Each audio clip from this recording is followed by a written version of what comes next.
In this episode of Have the Nerve, we talk about what I think is the most amazing part of the human body, the brain. I'm Camila. I am currently a lecturer at UTS at the physiotherapy discipline, and I'm a physiotherapist by trade. I was trained in Brazil, and then I did my specialization course, which is like a master's by coursework in neurology, and then moved to Australia to do my PhD in spinal cord injuries with a scholarship funded by Spinal Cord Injuries Australia.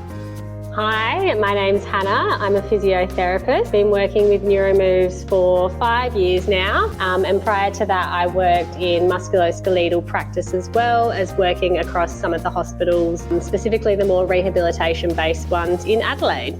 We talk about neuroplasticity and the information superhighway that is the spinal cord. How does this relate to people with spinal cord injuries? Camila and Hannah will tell you more about it. If we look at neuroplasticity, if we break down what neuro actually means, so when we speak about neuro, we're referring to any of the cells that are in the brain or the spinal cord. That sort of makes up our nervous system.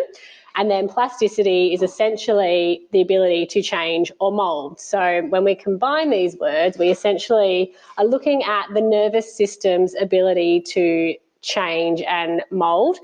And that might be because it's been damaged, or it might be as we're sort of developing and growing. That sort of all encompasses neuroplasticity. If we look at the technical term, it's defined as the ability of the nervous system to respond to our sort of internal or external stimuli, and it does that by reorganising its structure, its function, and the connections that we have in our brain. So essentially, in a bit more of a simple term, it's essentially our brain's ability to change and form new connections within itself, which then impacts our function and is responsible for essentially everything we do in everyday life. And I guess the beautiful thing about neuroplasticity is that it started to happen when we are still in the womb, and then it doesn't end.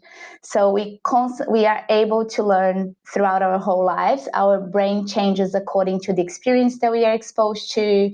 Not only, we think a lot in physio about training as the experience that pushes neuroplasticity, but it's what makes us what we are. Like our experience, it shapes what we are, and it shapes the way that we think, it shapes our skills, and it's pretty much in everything that we do. Of course, it's more preeminent when we are kids. There's a lot of neuroplasticity happening. Our brains are just like this clay that is being molded.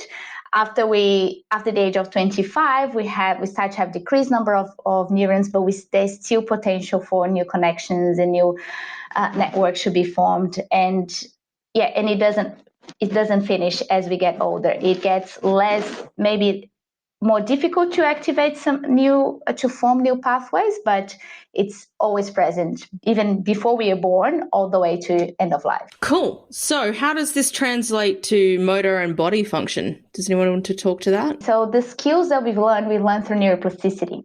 So there's two main roles of neuroplasticity that we study when you're thinking about movement. So when you learn a new task, when you learn, for example, to ride a bike or to write or to drive, which are usually skills. Driving is a skill that we learn when we are older, but all those skills, they happen and we become efficient and effective on those skills because we have these new connections forming in our brain. And the more that we use those connections, we get even more skilled. So if you think about when you're learning how to drive your car, and I like to use that example because it's usually an activity that we learn when we are older. So we still have the recollection on how we've learned that activity.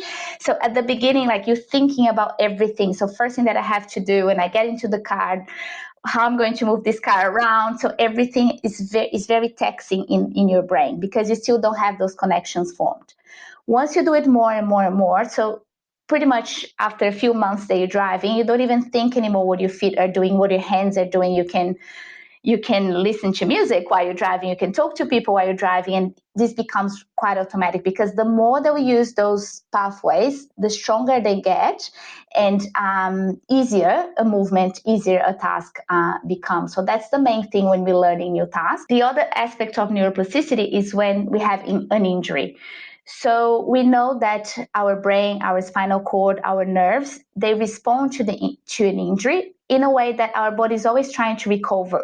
When you have an injury, even if it's to your skin, our tissues, they're always thriving to try to recover and get better from that injury. And the same thing happens in our brain, our spinal cord, in our nerves. Once you have an injury, your cells are working, trying to recover.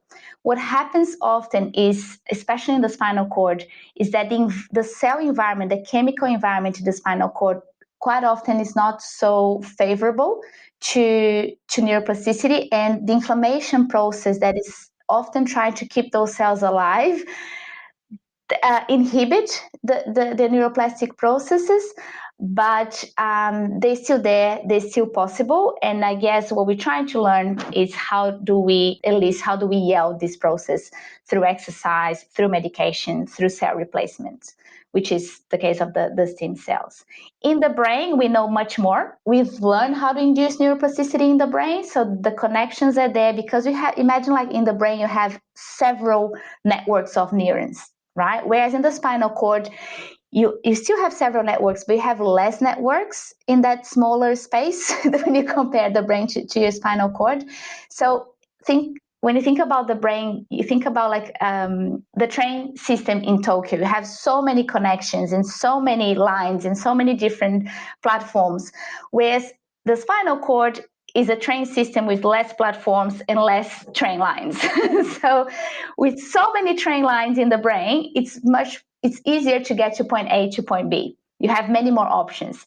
Whereas in the spinal cord, we have less options, but we're still trying to figure out how we yield those new connections, those new pathways. Whereas in the brain, as I was saying, we know that repetition is important. We know some medication that can help with neuroplasticity.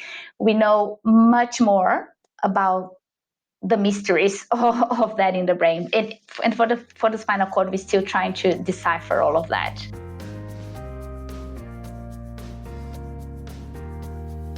When a spinal cord is damaged, how does the body, I guess, or the brain, where does it go from there? So how does it basically start rebuilding? Is it rebuilding? I actually don't know. So I'm coming from a very ignorant place right now. Yeah, so I think it probably helps just to get a very basic brain anatomy lesson.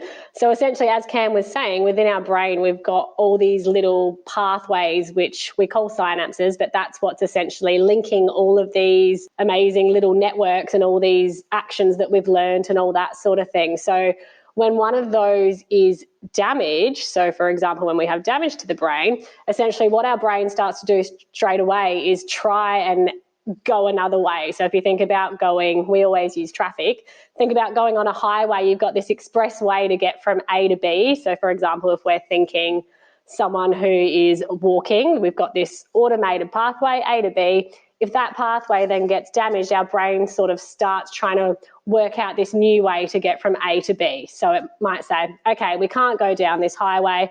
Let's start working on a way to get through these back streets. And that's when we sort of start to look at our therapy and design our treatment strategies around that. And one of the really important ones is repetition. So the more we're going to do it, as Cam said, the stronger these synapses and these pathways are going to get, and the more effort is going to go towards trying to get us from that A to B. So there's a whole science behind that found that repetition is the key for formation of new synapses. Because the more that we repeat, because the way that we develop a movement, we get a lot of sensory information as we're starting to figure out, for example, how to walk, to have the sensory information from your skin around your legs and from your muscles contracting. And that sensory information helps releasing factors and enzymes in the brain that forms those connections. And so it's kind of the sensory information is important to help you forming those connections, but the more they use those connections, the more that you act on those connections, more well-established those connections get. So there's a whole science around neuroplasticity that explains the role of repetition. And it's not only repetition, we think a lot about repetition as key, but it's also specificity, which means that if you want to learn how to walk, you need to take steps. So in training, if someone's goals is to improve, for example, hand function, to write, it's different than improving hand function to reach for a glass and drink. because the pathways are different. The combination of muscles that you have to contract are different. The sensory receptors that are being used is completely different. So repetition is important, but also specificity. So you need to train to what you need to what you want to improve. It's pretty much like the athletes. We use the athlete analogy a lot. So a swimmer is not going to do well in running a 100-meter sprint, So specificity is another thing. Motivation is another thing. So pretty much us as humans, we learn what we want to learn. And you see that a lot in babies. So they're very explorative. They're always trying to figure things out. So things where we have interest are the things that we're going to learn, that we're going to facilitate that formation of neuroplasticity. And that's very clear. When we go to uni, we know, like, we really learn the subjects that we like, that we see that it's meaningful. So that's the subjects that we don't think that, oh my God, what am I going to do with that? We learn it for the exam, but then we forget about it. So it's the same thing with neuroplasticity. So that's why it's so important for us as therapists to work on the things that patients want to work. So if you as a patient, if you don't see a meaning on what we're trying to do, it's one less pillar that we have to build those new connections in your brain. It has to be meaningful. It has to be specific. It has to be repetitive. So I think that will be one of the 3 key things to list neuroplasticity in the brain. Is this part of the 10 principles of neuroplasticity? You do know something about neuroplasticity. So these are the 3 very I am reading notes. Do you principles. perhaps want to go through the other 7? Ooh, remind me what they are. Oh, here we go. I might be able to help you out, Cam. I've got a little list here. Yeah, give me the name because I can't remember them all by heart, to be honest. Use it or lose it? Use it or lose it. That's a very important one. And that's one that we see a lot. So if you go to the gym and it's not only about the brain, like our muscles are quite plastic as well. So when you think about movement, you need that plasticity not only in the brain, the spinal cord, and the nerves, but also in your muscles as well. So you can see that. I think analogy to that is that it's always like riding a bike. So if you don't use it, those connections are still going to be there. If you don't have an injury, those connections still going to be there. But it's harder to. So if you learn how to ride a bike when you're 5, by the age of you're 25, the next time that you hop on a bike, it's going to be really hard to reactivate those connections. And when you have an injury to the brain, if you don't use it, you actually start to lose. The chances that you're going to lose neurons and you're going to lose connections are greater, because your brain is going to focus on the things that you are using, because it's a waste of energy to spend time maintaining a circuit that's not being used. Interesting. Okay, well, let's just say, for example, someone's got an SCI, they want to try and, improve their hand function.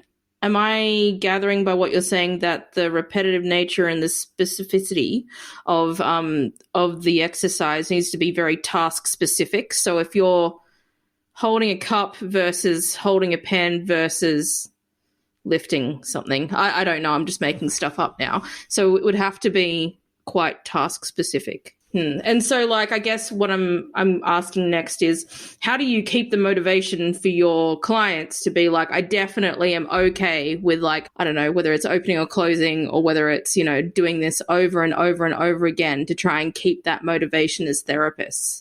I think that's where it's really important that we're being very, as Cam said, specific to the client's goals. And that's where we'll have the discussion with the clients prior to starting, what are your goals? Because if someone's goal is to be able to drink out of a cup, for example, and they're really passionate about that, that's going to sort of help drive the motivation along the way. And then also we'll provide them with education. It's part of our role as physios and EPs. So, we would give this sort of same basic level of information to our clients and explain neuroplasticity and what that means, and, why we need to be doing so many repetitions. And, if we don't do that, then we're a lot more unlikely to see the progression. And then, as they sort of go along and they start to see improvements, it might be that they start off that they can't even open their hand. And then, over the next 3 weeks, they see that they're starting to be able to slightly open it. That also helps to drive their motivation along the way as well. And, you know, that's our role as therapists, is to motivate our clients to reach their goals and provide them all the support along the way as well. Yeah. And I guess the other thing that is a challenge for us as therapists is to do the repetition without repetition, which is, for example, if you want to do a sit-to stand, so you're going to practice sit-to stand from different surfaces, from different heights, in different settings. So you're going to do sit-to stand and throw a ball. You're going to do a sit-to stand and reach for something. So we're still working on the same movement pattern, but we're manipulating the environment and we're manipulating the task to make it less repetitive. So for example, for writing, so we're not going to spend the whole session trying to write. So we're going to work on your ability to get your thumb pad next to your index pad, and we might do that using pegs, which is the same movement that you might use, similar movement that you're going to use for writing or picking things or something. So you set up the activities, different activities, in a way that there's some overlapping between them, and you try to do that repetition without so much repetition. I guess technology is helping us a lot with that, with the use of games. So game-based therapy or virtual reality, where you're actually doing lots of movements without even realize, because you're moving the avatar. You're not actually thinking of how many times you're moving your hand or your thumb or your legs or whatever sort of device. You're too busy being distracted. And that's the beauty about those type of technology in rehab, because it helps us get into a great number of repetitions without just asking the patient, can you please do 500 sit-to stands? So how do you approach different disabilities and conditions to try and, I guess, enhance the neuroplasticity in different clients? So if they had like an SCI to somebody who has MS to somebody who has something else, do you have like different approaches? I guess it really depends on what their impairments are and, what we're trying to work on. I mean, as Cam mentioned before, like with stroke, that's obviously an injury to the brain. There's a lot more research and a lot more evidence behind neuroplasticity and how we drive that. Whereas, with our spinal cord population, as Cam said, like we see a little bit less evidence behind it, and we're still trying to work out which ways we can sort of induce those plastic changes. So it really does depend on the client's goals and what we're trying to achieve as to what sort of strategies we'll use to try and get them. Because, for example, an upper limb goal versus a lower limb goal or a balance goal or something like that is going to be quite different to the other, if that makes sense. Yeah, and the other thing to take into consideration, so as Hannah was saying, the place where the injury was, if it was in the brain, if it was in the spinal cord or in the nerves, so different areas of the nervous system have different potential for plasticity. So the nerves, we know that if you don't do anything, they're going to grow I think it's 1 centimeter per day, 1 millimeter per day. Yeah. I think that's so there is some spontaneous recovery, and it's probably the peripheral nerve is the easiest way to get the plasticity, the easiest place where plasticity happens. Then we know that in the brain there is spontaneous recovery as well, and some recovery will happen regardless of what we do, but we need to dig a little bit more to get like that recovery that is sufficient for functional improvement in some patients. So, and the spinal cord, between the three places, is probably the hardest one to release plasticity. And that's what makes it so fascinating. And so the place where the injury was, the severity of injury. So what was left? How many neurons? What's the circuitry that was left? Because you might have a massive, even though the nerves are the easiest one to grow after an injury, if you have a complete damage of the nerves, you're probably not going to have the same level of plasticity. So, or if you have a complete spinal cord injury that has been completely severed, it's going to be much harder to have improvements than if you had an incomplete spinal cord injury. Same thing with the brain.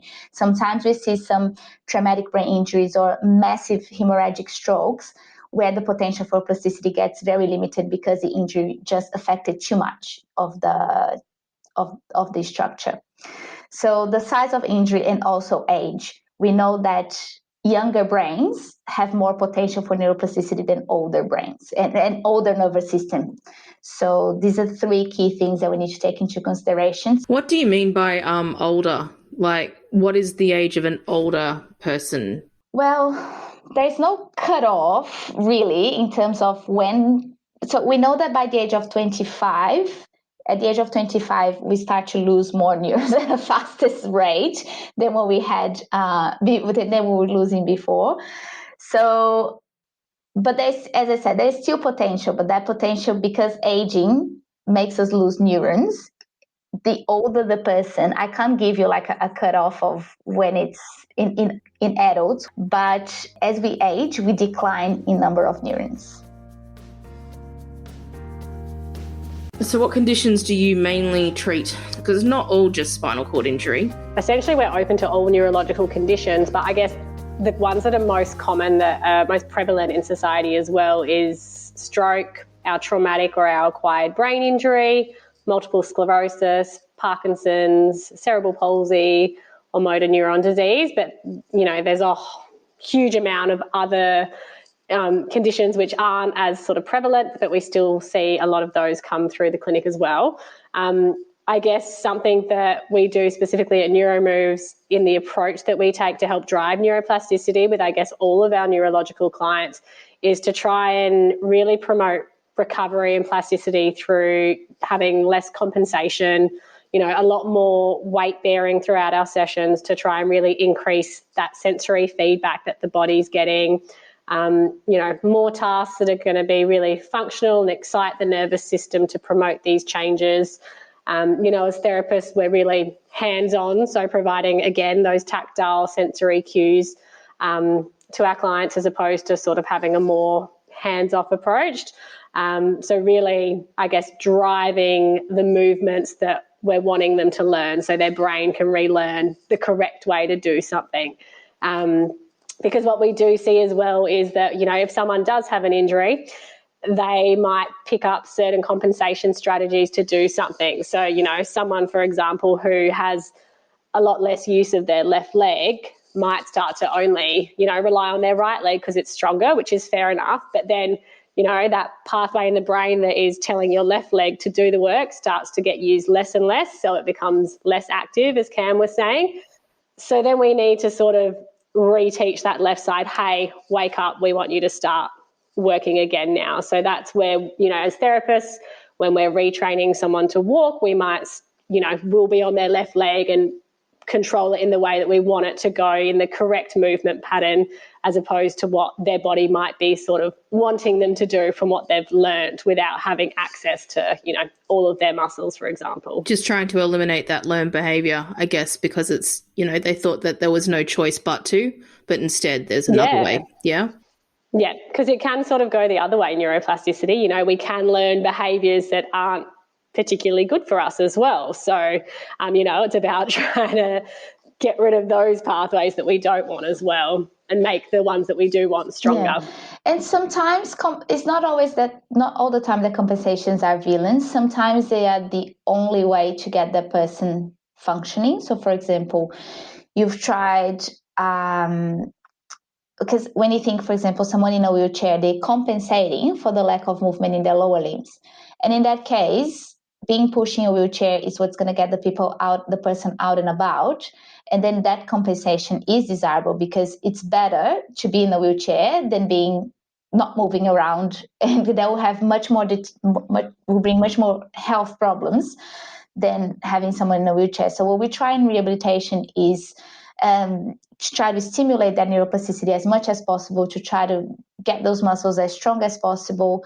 But we know that there are limitations for that, and that's when compensations are allowed and are desired, because it's not always that we're going to be able to recover the movement the way that we would like. I guess that leads me into my next question around reality versus expectation of somebody who might think that, you know, it's very exciting that you're able to like retrain the brain or retrain the neurons, I guess. It might take a really long time depending on, like you said, the severity and, you know, all the other external factors involved. You know, do you ever come across people who think, oh, this is going to happen within a year? And it does not happen within a year.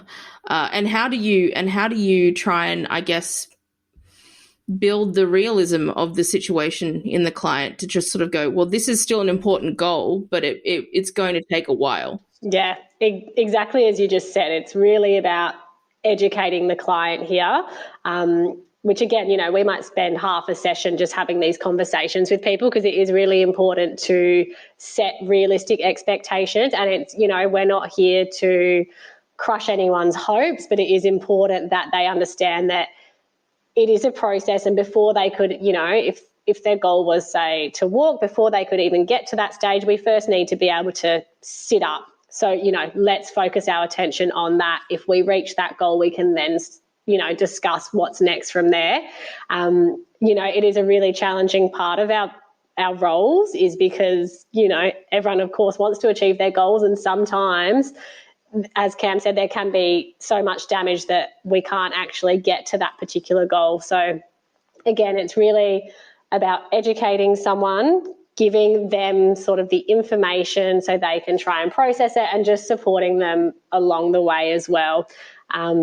But it can be a really challenging part of our jobs as well, for sure. Yeah, I think that's the $1 million question, Susan. How do we balance the expectations and even our expectation as a therapist? Because we want everyone to get better. When you work with someone, like, we would like to have those answers, but is that fine line of knowing what the literature says. So, for example, for walking, we know that there's some indicators if someone's going to walk or not. So if we know that if someone is an ASC, for example, in a spinal cord injury, and they have a grade 3 on cords, they are more likely to become walkers. So there are a few parameters that the literature show us that help guiding us through that process. And we tried, as Hannah was saying, communication, education, be completely transparent with your patient or client is the most important thing, and their families as well, because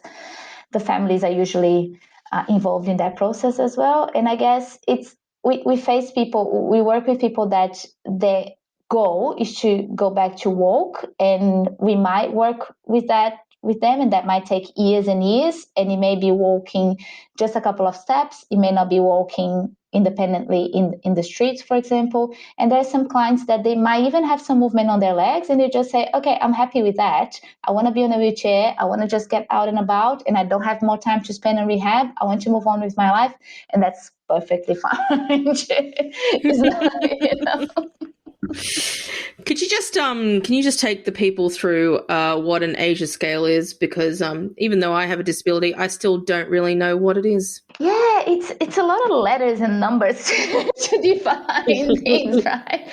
So we call it ASIA A So this classification, it's only for spinal cord injuries, and it's more accurate probably on traumatic spinal cord injuries, that it's easier to classify people in that way. Some of the spinal cord injuries that are progressive, or of like transverse myelitis, where people are going to transition very quickly from one point to the other. So it's more common to use those terms in the traumatic patients. So A is someone that doesn't have any motor or sensory function, including anal sensation and anal movement, anal reflexes below the site of injury. And ASIA B is someone that has some sensation, doesn't have any movement, but could have some sensation spared below the level of injury. And ASIA C might have some sensation, but does have some movement spared below the level of injury, but most of the muscles are still a little bit weak, can't move very well against gravity. And ASIA D is the ones that have movement below the level of injury, and the strength on the muscles are a little bit stronger below the level of injury, so most muscles can move against gravity. And ASIA E is preserved motor and sensory function below the level of injury. And it's more common to see ASIA E's on those injuries that are more like a contusion to the spinal cord, and someone that had a full recovery after, it was just a minor spinal cord injury, and they had full recovery after the injury.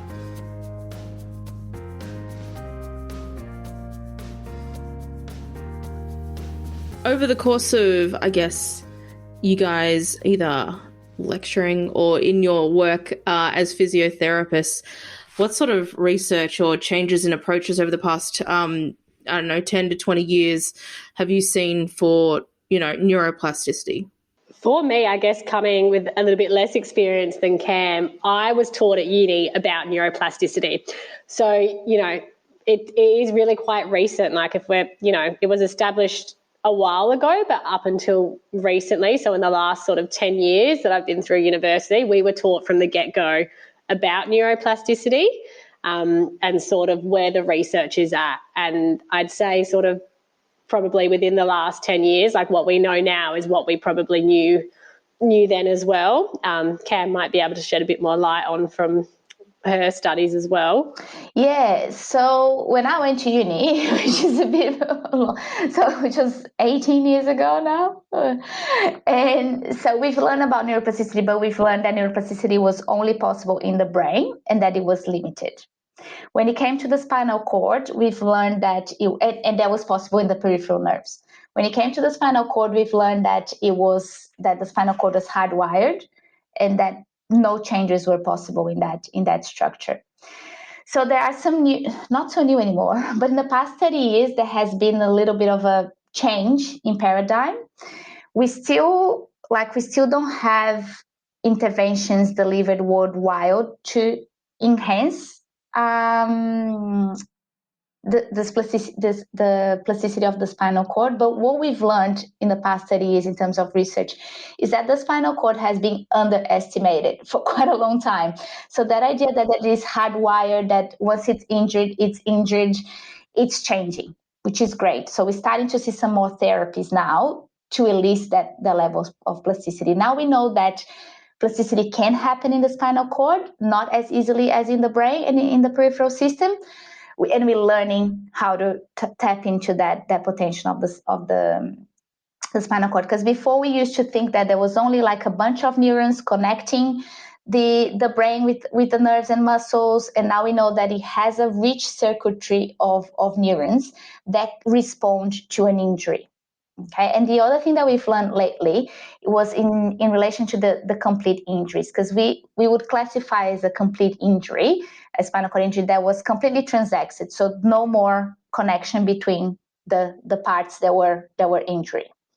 Now we know that almost half of the spinal cord injuries that are considered complete, which means that they don't have motor or sensory function below the level of injury, still have some connections left there. So there might be some connections. So the complete are not so complete as we used to think. So there might still be some connections there, but those connections are quite weak to produce movement or to produce sensation. And we are learning about some new therapies that even with that little bit of connections left, we can try to elicit more activity on those and have some movement and have some sensation back. And in terms of those therapies, one that we've been hearing a lot about is the epidural or the transcutaneous stimulation, which works as a hearing aid to the spinal cord. So you put it there, and then those connections, they are quite weak. It makes those connections amplified, work a little bit harder. Amplified, thanks. That's the word that I was looking for. Yeah. And then with those connections amplified, you can have movement, you can have sensation, you can have return of function. So that's the idea of the new therapies. So to try to elicit those connections that are still there. So you've got the, what did you call it? Transcutaneal. Help me out. Stimulator? Yeah. So you've got it on the spinal cord. It's the hearing aid. It's the hearing aid to the spinal cord. And it's the hearing aid, yeah. And then it amplifies, I guess, the messages being sent down.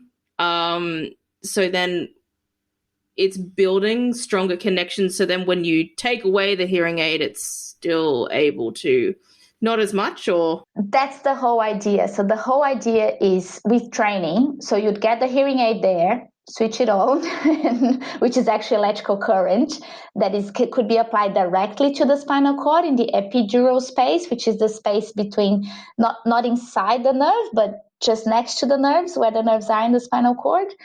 Or it can be done transcutaneously, which we apply like an electrode to the skin, and it's stimulating from the skin, so with no need of having surgery. So you do the training. while the person has the stimulator on. So it's not something that you switch on and then off we go, everything is working.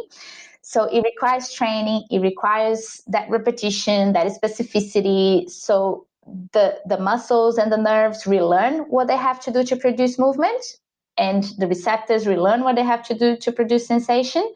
And then after lots and lots of training, the researchers, and these studies are still with a very small population, so there is an indication.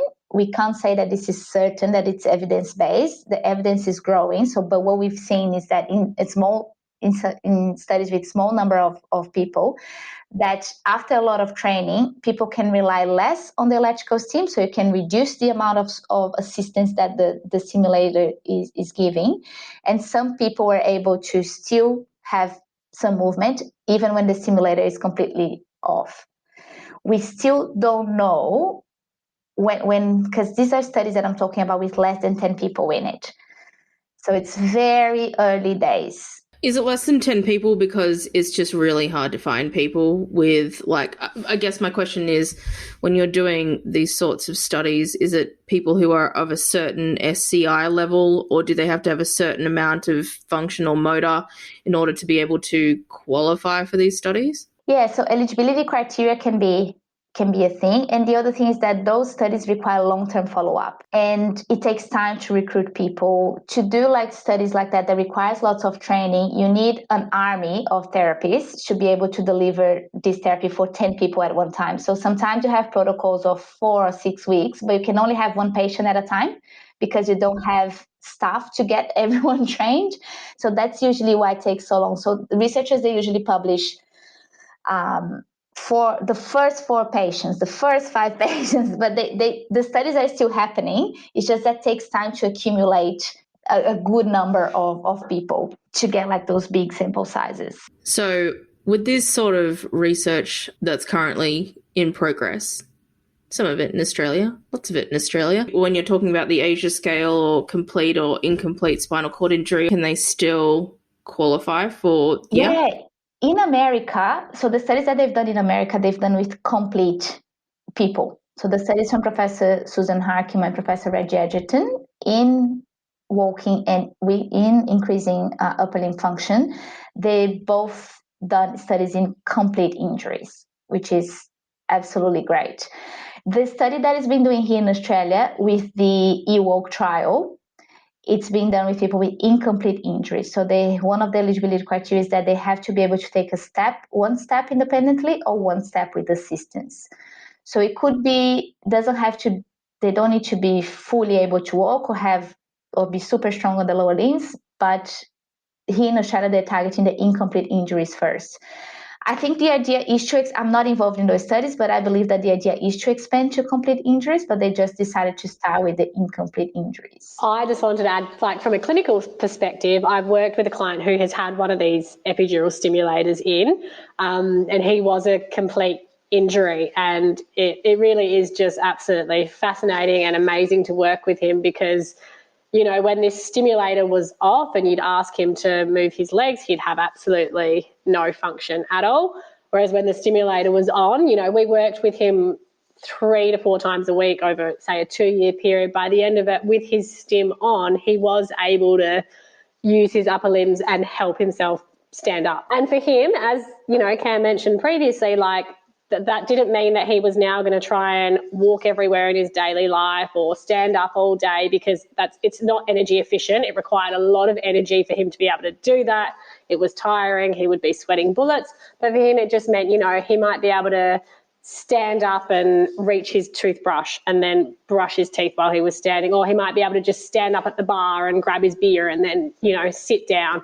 So I think, you know, research is really slow, and it's something that takes a lot of time and a lot of resources and money, but, you know, it's definitely heading in the right direction, and it is truly amazing to sort of see how things are progressing forwards. Yeah, I think it's the first time that we've seen those significant changes in people with SCI, especially with complete SCI.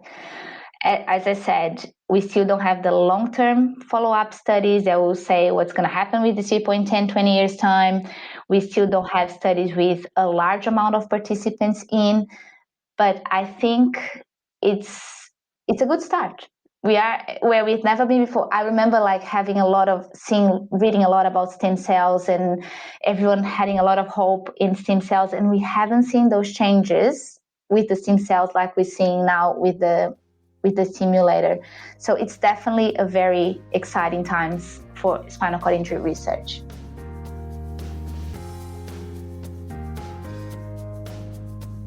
So, just before I leave you to, freely give me comments or added stuff, I'm always fascinated by people who take up physiotherapy in spinal cord injury and the whole like neuro population. So do you want to tell me what made you want to become a physio in this area / move on to something else and do a lot more further research? Want to start, Hannah? Yeah, I guess I sort of fell into neuro. I originally thought I wanted to work in more the musculoskeletal side, and then I sort of had placements or opportunities that landed me working in the neuropop. And for me, it was once you start, you can't go back. It's just such a fascinating field, no presentations are ever the same. So you could have the exact same, on paper, stroke or spinal cord injury, yet it's going to present completely different compared to the individual.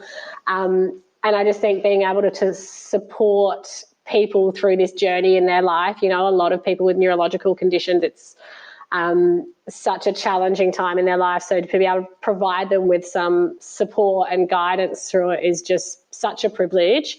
And just the brain is just the most fascinating organ we have. It controls absolutely everything we do. So, you're always on your toes, you're always having to think, problem solve, and it's just a really great space to be in, I think. I guess my story is going to sound very cheesy, so I apologize. That's fine. I'm here for that.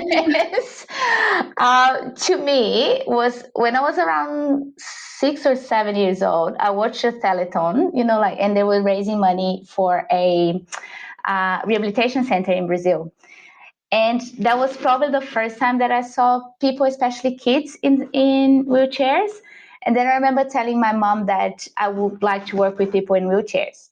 So then I went through the phase that I wanted to be an astronaut, I wanted to be a lawyer. And then when I was at the point of going back to really think about what uni I wanted to do, and I was like, oh yeah, this is a profession where you actually get to work with people in wheelchairs. So that's why I started to do physio.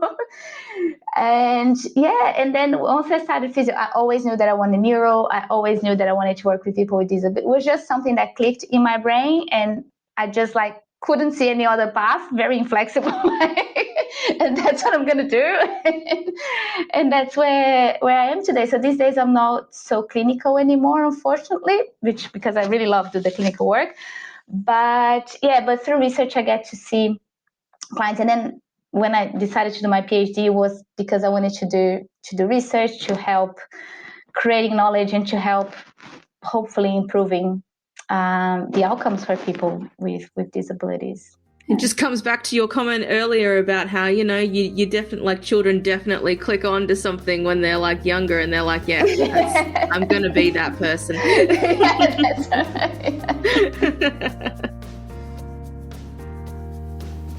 Can I just add one thing? Yes. Is that I think we talked a lot about neuroplasticity. We talked a lot about potential new interventions for people especially with SCI. But I think one very important thing that I would like that everyone that has a disability, everyone that has a neurological condition should think of, is about general health outcomes. It's not always about recovering, walking, recovering whatever function people would like to improve. A lot of it is about being healthy. So it's about exercising for being healthy, to avoid other diseases, to avoid things like heart diseases, high blood pressure, things like that. So it's really important for people to stay fit and health, because we don't know what interventions are going to come. But if people maintain their body healthy, they're going to be more eligible if they don't have any muscle contractures, if they are not very deconditioned, they're going to be much more eligible for those interventions. And we know that exercise is medicine. So I think regardless of what your goals are, it's super important to have an exercise program and adhere to it if you want to have functional improvements or if you want to stay healthy. So that's what I wanted to say. I love that. I love that. Agree with everything Cam just said. Absolutely. And that's part of, our NeuroMoves motto is that we want to make exercise accessible for everyone. So I think it is the most important thing, is maintaining that healthy lifestyle as best you can. So, yeah. I guess maintaining a healthy lifestyle, your end game may not be the ability to walk. Like it might not be the ability to walk, but then so many other things are going to take over, and it all starts with, I guess, a healthy baseline. It's all about what you need to have a meaningful life. Like you need to be healthy to be able to go back to work. You need to be healthy to go back to any hobby or any activity that you like to develop. So it's not only about big recovery, it's about being the best that you can, right? For yourself, hey. Yes.